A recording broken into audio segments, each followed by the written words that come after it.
All right, welcome to CNT Collectibles. I am C. Hope you are doing well today. We're going to go over our 2023 Major League Baseball second base tier rankings, all right? Mixing up just a little bit. Usually I do the top five, but a lot of players are just close-ish. And so when I do fantasy baseball, and this is more what this is about, I just like to break them into tiers and just try and grab guys from tiers before moving on to the next one, make sure one tier is depleted before moving on. And I think that's the way most people do it. If you want my picks for the longer term, this is all short-term stuff, longer term, check out my Hall of Fame tracker series that I put out in the fall. So let's get down to business here. Let's go through the second baseman. We'll start off with an honorable mention.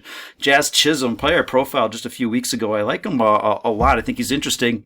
And he's going to put up some decent numbers in categories that fantasy players and card collectors care about, and that's home runs. And so if we look at his projections here, he's going to hit about 250 with 25 home runs, which is really excellent for a second baseman. Runs and RBI.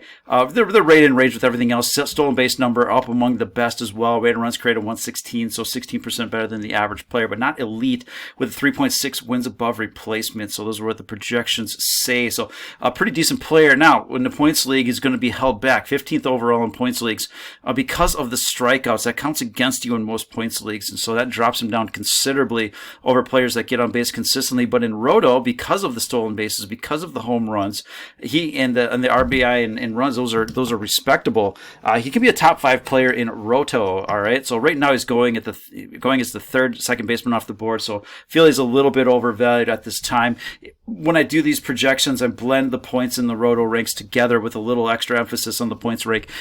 Because of that, he drops out of some of the major tiers. But if you're able to focus in on a couple of categories, I think this guy could light it up for you at the second base position. All right, let's get into the third tier of players. Tommy Edman, Luis Arraez.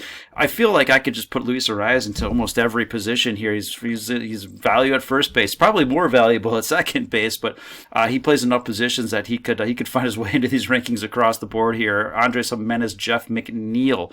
Arraez and McNeil are obviously two of your better bats. These are your silver sluggers for the year with very respectable weighted runs created, 121, 123. Jimenez and Edman are going to get you some stolen bases, and so for that reason, in points leagues, they're going to be a little bit lower than the guys that don't strike out a ton.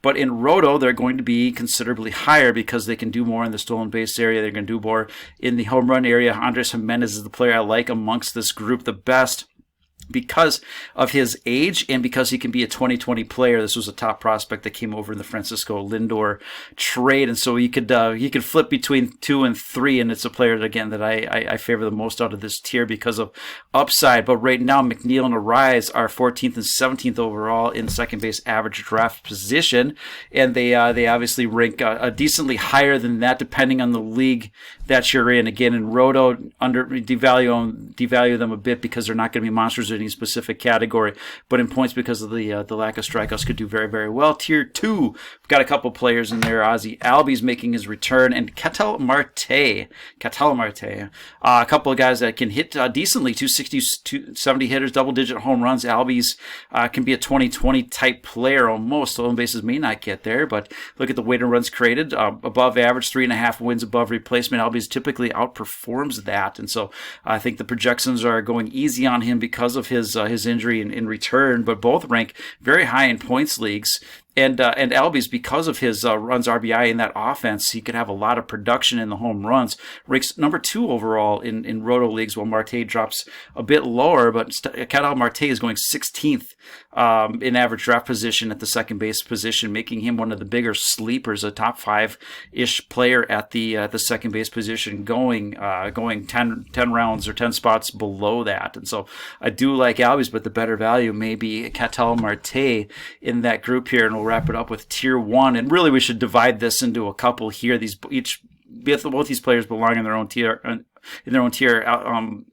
Jose Altuve should have a tier to himself, and Simeon could separate himself from the tier 2 guys as well. So it is what it is. 276. This is one of your better, more consistent hitters for Altuve. 25 home runs in that Astros offense. He should have a lot of run production, hitting high in the order, runs and RBI, throwing a handful of stolen bases, and he will be your weighted runs created a leader at 135 wins above replacement. Very solid for 4.7. So number 1 in points, number 1 in Roto. Marcus Semien off to a really terrible start last year. Very, very brutal. Negative wins player, and just things weren't going right.